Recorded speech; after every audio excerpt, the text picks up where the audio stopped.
शिवप्रदक्षिणं कुर्यात् स्वयम् अष्टोत्तरं शतं सहस्रमयुतं लक्षं कोटिमन्येन कारयेत्।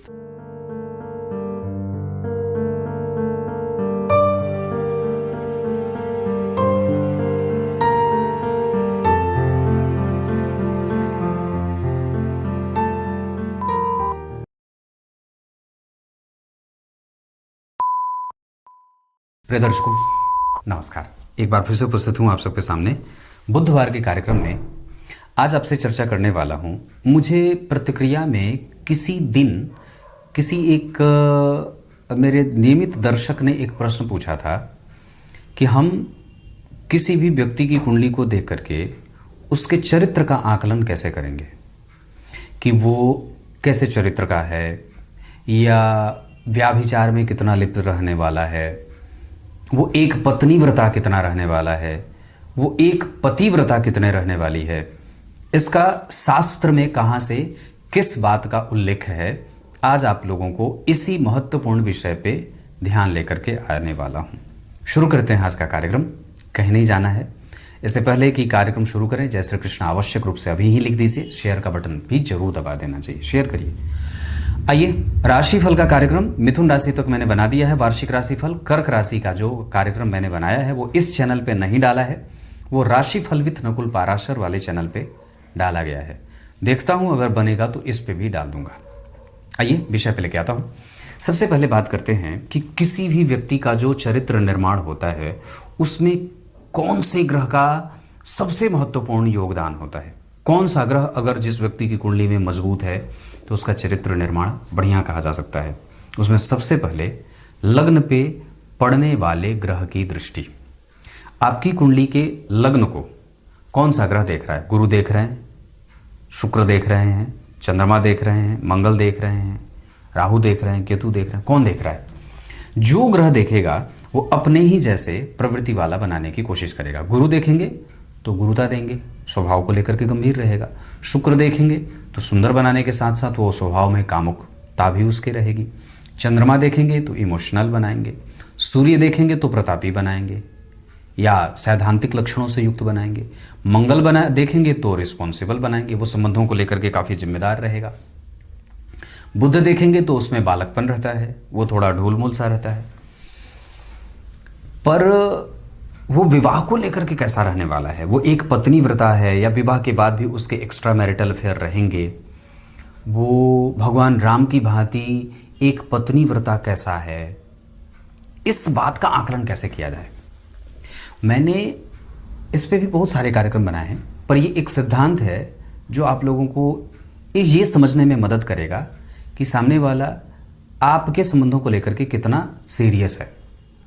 तो सूत्र कहता है कि अगर जन्म कुंडली में शुक्र के ऊपर, बहुत ध्यान से समझिएगा, अगर शुक्र का संबंध या शुक्र के ऊपर बुध और शनि के साथ मंगल की दृष्टि हो, मतलब शुक्र जहां बैठे हैं उस पे या तो शनि की दृष्टि है, मंगल भी देख लिए, बुध के साथ शुक्र बैठ गए, ये तीन चीजें हो गई।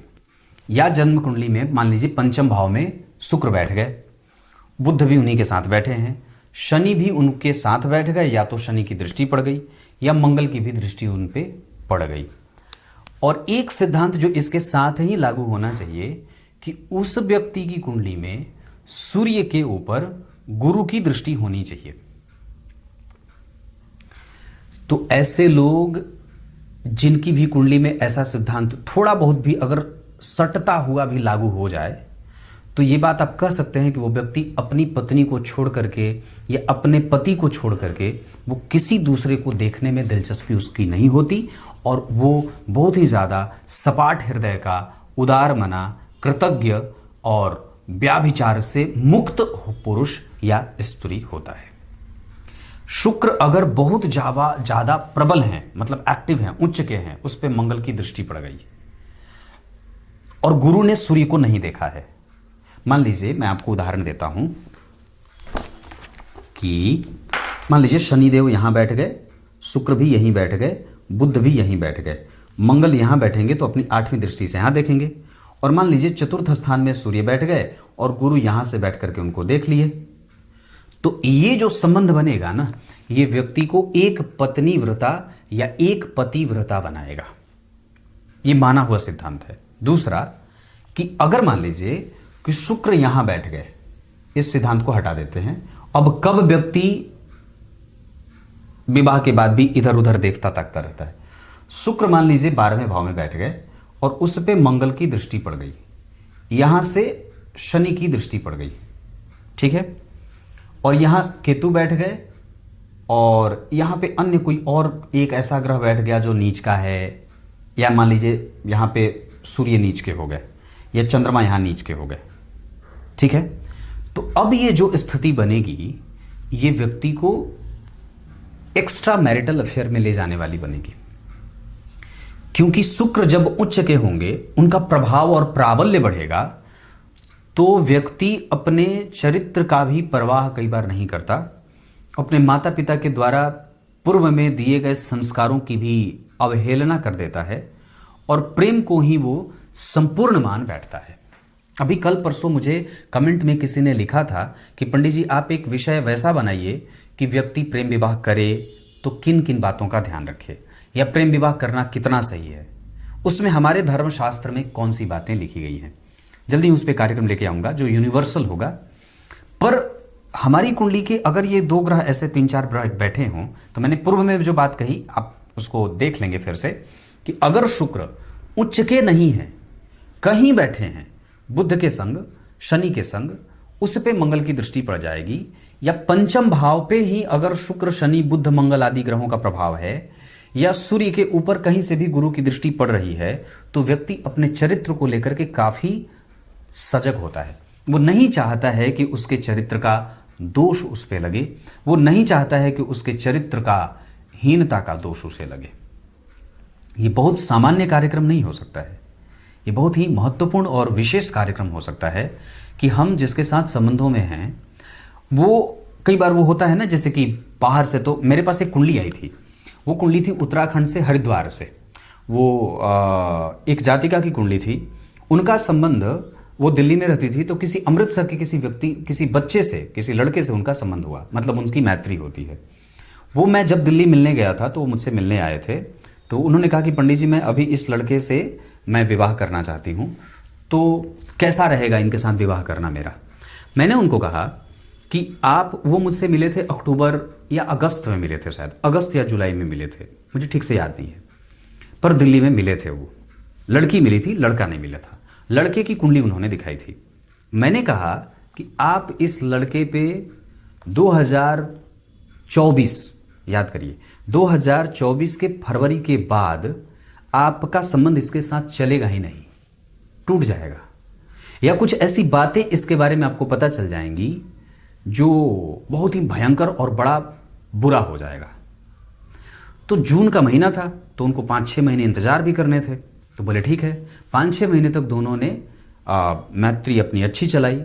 आप लोगों को बड़ा अजीब लगेगा, पर फरवरी के महीने के बाद उनको, मतलब लड़की को, ये बात पता चल जाती है कि उसका विवाह उस लड़के का पहले ही हो चुका है, एक 4 साल की बिटिया भी है, और वो इनको झूठ बोल रहा था कि मैं तुमसे विवाह करूंगा। और दरअसल आप लोगों को बड़ा अजीब लगेगा कि अभी आज के समय में उस लड़की ने उस पर मुकदमा भी दायर किया है, शोषण का। तो ये ग्रहों के घूमने की गति है। और दरअसल अगर हम ये बात समझ जाते हैं कि सामने वाले की कुंडली कैसी है, तो उसका असली स्वरूप ग्रहों के गुण और दोषों के रूप में हमारे सामने प्रकट हो जाता है। कुंडली हमारी इसी प्रकार से मदद करती है कि जो व्यक्ति हमारे सामने बहरूपिया बन के बैठा है, या फिर हम उसके गुण दोष को समझ नहीं पा रहे हैं, कई बार उसके सिर्फ एक ही पक्ष को हम समझ पा रहे हैं, उसमें एक कुंडली के बैठे ग्रह हमारी बड़ी मदद कर जाते हैं। उसमें से ही एक सिद्धांत है, जैसे अगर किसी व्यक्ति की कुंडली में प्रवृत्ति के निर्धारक ग्रह सूर्य होते हैं, उसकी प्रवृत्ति कैसी है, वो आदर कितना देता है, वो सम्मान कितना देता है, उसका चरित्र कैसा है, ये सब सूर्य, गुरु, चंद्रमा आदि ग्रहों पर निर्भर करता है। अगर जिस व्यक्ति की कुंडली में सूर्य नीच के होंगे और शुक्र उच्च के होंगे, सूर्य नीच के मतलब 7 नंबर की राशि में, और शुक्र उच्च के यानी कि 12 नंबर की राशि में। और अगर इन दोनों ही ग्रहों पे कहीं से भी राहु और केतु ग्रह जैसे की दृष्टि पड़ जाएगी, ऐसे लोग अपने चरित्र के बारे में बहुत ज़्यादा विचार नहीं करते और ये ढूलम ढूल होते हैं। यह कहने का अर्थ ये है कि इनके ऊपर आप आंख बंद करके विश्वास नहीं कर सकते। इस पे मैंने एक और सिद्धांत बताया था कि किसी भी जातक की कुंडली में गुरु का संबंध अगर केंद्र से हो जाए या त्रिकोण से हो जाए या सूर्य का संबंध अगर गुरु से हो जाता हो, तो वो व्यक्ति विश्वसनीयता हासिल करने वाला होता है। उस व्यक्ति पे आप विश्वास कर सकते हैं। लेकिन काफ़ी हद तक ये बात इस बात पे निर्भर भी करेगी कि उसकी कुंडली में लग्न को कौन सा ग्रह देख रहा है। बहुत ध्यान से समझिएगा। तो हमारे जीवन में जितने भी लोग आते हैं वो कई बार हमारी आंखें उनके बाहरी चमक दमक से चौंधी आ जाती हैं, जबकि बाद में उनके बारे में असलियत हमें पता चलता है। तो मैंने जो उदाहरण दिया है वो उदाहरण नहीं है, वो सच्ची घटना है। और उन्होंने केस दायर करने से पहले भी मुझसे फ़ोन किया था कि पंडित जी कब मुझे केस दायर करना चाहिए। कहने का अर्थ मेरा ये है कि इन ग्रहों से हमें जहाँ तक सुरक्षा मिल सकती है हमें ले लेनी चाहिए। जहाँ तक हमसे या इनसे हमें कोई अच्छा भाव मिल जाए, अच्छा मार्गदर्शन मिल जाए, तो हमें उसमें कपटपूर्ण व्यवहार नहीं करना चाहिए। क्लियर है? ये मैंने जो सूत्र बताया है बहुत लाभकारी है। इस वजह से आप सामने वाले को समझ जाते हैं कम से कम कि उसकी चाल कैसी है। वो दोधारी तलवार लेके बैठा है, गले में छुरी लेके बैठा है, या उसके मस्तक पे सींग जमे हुए हैं जो बाहर से तो नहीं दिखते, पर कुंडली में बैठे ग्रह उसके स्वभावों का चिंतन हमसे करा ही देते हैं। आइए, कार्यक्रम के आरंभ में जो मैंने श्लोक पढ़ा था उसका अर्थ है कि शिव जी की पूजा करने के समय हमें ये भाव रखना चाहिए कि हे भोलेनाथ, आप ही मैं हूँ, मेरे ही स्वरूप में आप हो, मैं आपसे अलग नहीं हूँ। और मेरे जैसा तुच्छ आदमी जो आपके ही द्वारा एक बड़ा बुरा है, बड़ा मंदमती है, बड़ा कुमार्गगामी है, बड़ा खल है, बड़ा जीर्ण है, बड़ा ही कमज़ोर है, वह आपकी आराधना कैसे कर सकता है। इतना ही नहीं, मैं आपके अतिरिक्त मेरी कोई स्थिति रहेगी ही नहीं।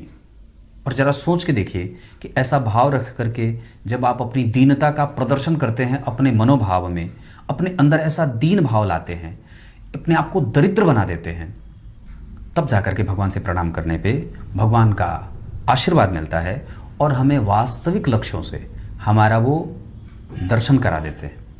इतना करने के बाद अगर बन पड़े तो शास्त्र तो ये भी कहता है कि 108 बार परिक्रमा करनी चाहिए। 108 बार भगवान शिव की परिक्रमा करनी चाहिए। इससे हमारे शरीर से, मन से, बुद्धि से आदि भौतिक, आदि दैविक, आध्यात्मिक त्रिविध तापों का शमन होता है।